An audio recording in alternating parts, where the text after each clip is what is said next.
ఈరోజు పెద్ద ఎత్తున కనకదాస్ గారి విగ్రహం కూడా మన ఆవిష్కరణ చేసుకుంటాం కూడా నాకు చాలా చాలా ఆనందంగా ఉంది. ఇది కేవలం ఒక కార్యక్రమం కాదు, 3 కార్యక్రమాలు ఈరోజు మనం నిర్వహించుకుంటాం జరుగుతుంది. కనకదాస్ గారు ఆయన రాసిన గొప్ప పాటలతో ఏకంగా కృష్ణుని కూడా తన వైపుని తిప్పుకున్నారు. ప్రజల్లో ఏకంగా దైవ భక్తిని పెంచారు మన కనకదాసు గారు. ప్రజల్లో చైతన్యం తీసుకొచ్చారు. ఏకంగా ఆయన జీవితాన్నే ప్రజల కోసం అంకితం చేస్తాం జరిగింది. చిన్న వయసులో అద్భుతంగా చదివి సైన్యంలో చేరి ఏకంగా యుద్ధాల్లో కూడా ఆయన పాల్గొనటం జరిగింది. దాని తర్వాత భక్తికి ప్రజలకి ఆయన అహర్నిశలు సేవ చేస్తాం జరిగింది. ఒకరోజు కనకదాసు గారి గురువు నీకు మోక్షం పొందాలా లేదా అని అడిగినప్పుడు ఆయన ఒక్క మాటే చెప్పారు, ఏ రోజైతే మనకి అహంకారం తగ్గుతుందో ఆ రోజే మనకి మోక్షం దొరుకుతుందని చెప్పిన గొప్ప వ్యక్తి కనకదాసు గారు. కనకదాసు గారి జీవితం మనందరికి ఒక స్ఫూర్తి. ఆయన చూపించిన మార్గం సమాజానికి ఒక ఆదర్శంగా నిలబడుతుంది. ఉమ్మడి అనంతపూర్ జిల్లాకి మా కుటుంబం చాలా రుణపడి ఉంటుంది. విశ్వవిఖ్యాత నట సార్వభౌమ స్వర్గశ్రీ నందమూరి తారక రామారావు గారిని 3 సార్లు గెలిపించి శాసనసభకు పంపించింది అనంతపురం జిల్లా. నా మామ నందమూరి హరికృష్ణ గారిని ఒక్కసారి గెలిపించి శాసనసభకి పంపించిన పుణ్యభూమి అనంతపురం జిల్లా. ఇంకొక మామ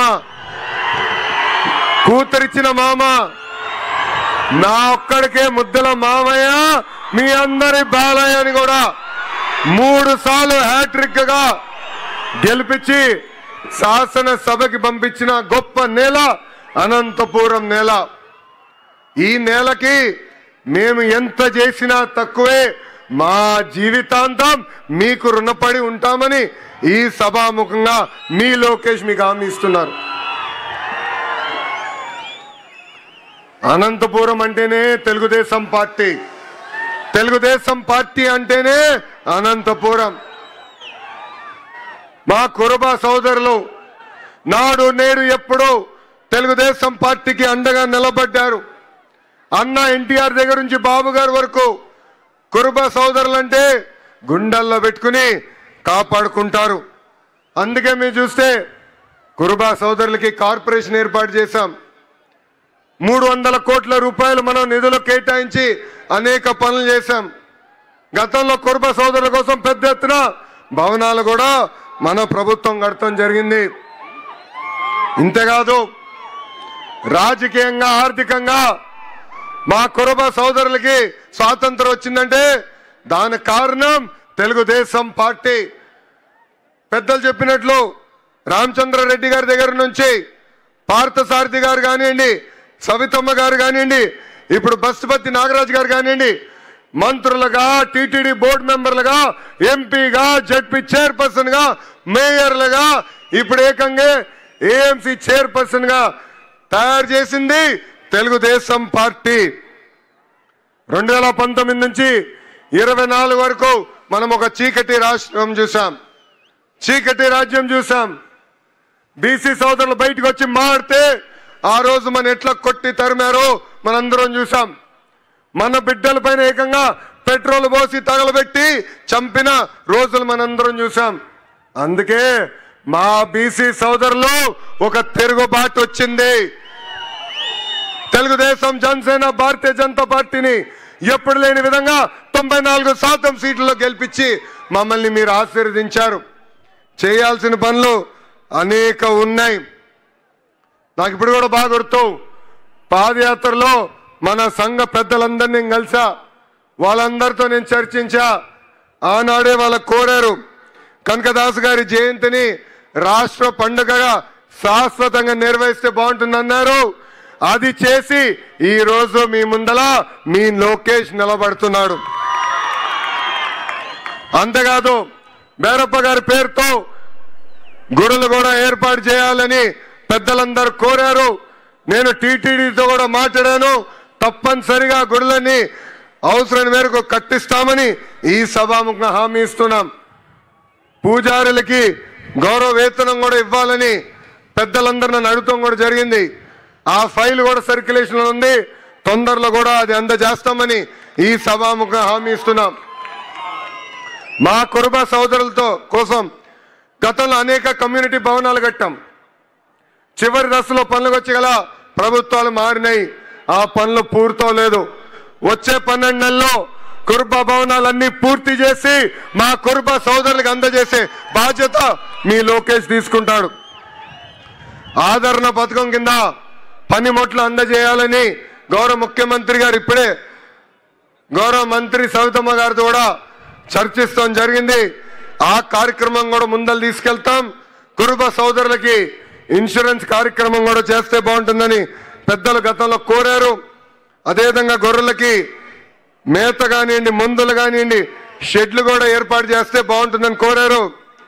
నాకు అన్న సమానమైన నా పవనన్న కూడా పంచాయతీరాజ్ గ్రామీణాభివృద్ధి శాఖ మంత్రిగా ఉన్నారు. ఏకంగా ఆవుల కోసం ప్రత్యేకంగా షెడ్లు కూడా ఆయన ఏర్పాటు చేస్తున్నారు. తప్పనిసరిగా మా కురుబ సోదరులకు అవసరమైన మేరకు షెడ్లు కూడా ఏర్పాటు చేసే విధంగా మా అన్నతో నేను మాట్లాడి చేస్తానని ఈ సభాముఖం మీ అందరికి నేను హామీ ఇస్తున్నా. ఇప్పుడే పెద్దలు సురేందర్ బాబు గారు మాట్లాడుతూ నన్ను ఒక విషయం అడిగారు. భైరవ తిప్ప ప్రాజెక్ట్ పూర్తి చేస్తే బాగుంటుందని కోరారు. భైరవ తిప్ప ప్రాజెక్ట్ శంకుస్థాపన చేసింది తెలుగుదేశం పార్టీ, పూర్తి చేసేది కూడా ఒక తెలుగుదేశం పార్టీనే. కరువు ప్రాంతం లాంటి అనంతపూర్ జిల్లాలోనే కార్లు పండించే విధంగా అనేక పరిశ్రమలు మేము తీసుకొచ్చాం. సాగునీటి ప్రాజెక్టులు పూర్తి చేస్తాం.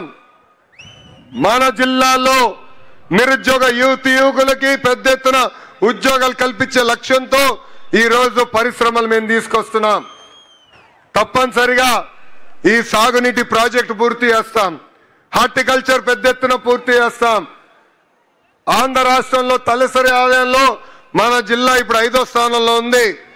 అందరం కష్టపడితే రాబోయే 3.5 సంవత్సరాల్లో 3వ స్థానాన్ని కూడా తీసుకెళ్లే బాధ్యత తెలుగుదేశం పార్టీ తీసుకుంటుందని ఈ సభాముఖం మీకు హామీ ఇస్తున్నాం. దశాబ్దాలుగా మన జిల్లాలో ఒక సంస్థ ఆర్డిటి సంస్థ మనకి అనేక సేవలు అందిస్తున్నారు. ఆసుపత్రులు కానివ్వండి, స్వయం ఉపాధి కానివ్వండి, పాఠశాలలు కానివ్వండి, పెద్ద ఎత్తున వాళ్ళు మనకి సేవ చేస్తున్నారు. కొన్ని కారణాల వల్ల వాళ్ళకి రావాల్సిన లైసెన్స్ కొంచెం ఆలస్యమైంది.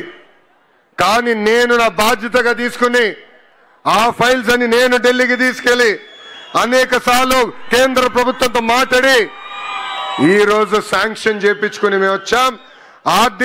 ఆర్డిటిని కాపాడితే కాదు, ముందరికి ప్రోత్సహించే బాధ్యత మేము తీసుకుంటామని ఈ సభాముఖంగా అనంతపూర్ ప్రజలందరికీ నేను హామీ ఇస్తున్నా.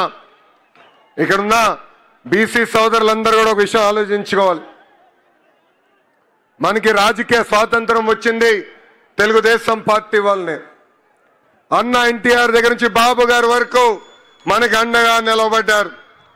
ఇప్పుడు మీ లోకేష్ మీ ముందర నిలబడుతున్నాడు. గతంలో నేను 3132 కిలోమీటర్లు పాదయాత్ర చేశా. ఉపకులాల వారిగా మిమ్మల్ని అందరినీ కలిసా. మీ సమస్యలు నేరుగా నేను తెలుసుకున్నా. ఆ సమస్యలన్నీ ఇప్పుడు నా గుండెల్లో ఉంది. పరిష్కరించే వరకు నేను నిద్రపోనని ఈ సభాముఖంగా మా బీసీ సోదరులందరికీ నేను హామీ ఇస్తున్నా. ఫైర్ బ్రాండ్ మంత్రి అమ్మ ఉంది. ఎవరు సవితమ్మ. ఎప్పుడు నాతో దెబ్బలాడుతుంది. చెప్తా ఉంటా బీపీ బిల్లలు తీసుకో తల్లి అని. చెప్పిన పని అయ్యే వరకు ఎవరిని వదిలిపెట్టదు. 6 నిస్సలు మా వెనకాల పరిగెత్తి చేపిస్తుంది తల్లి. ఇప్పుడు తల్లి పైన కూడా బాధ్యత ఉంది. ఒక బీసీ సంక్షేమ శాఖ మార్చులుగా ఆనాడు మనం ప్రజలకు ఇచ్చిన హామీ ఒక పద్ధతి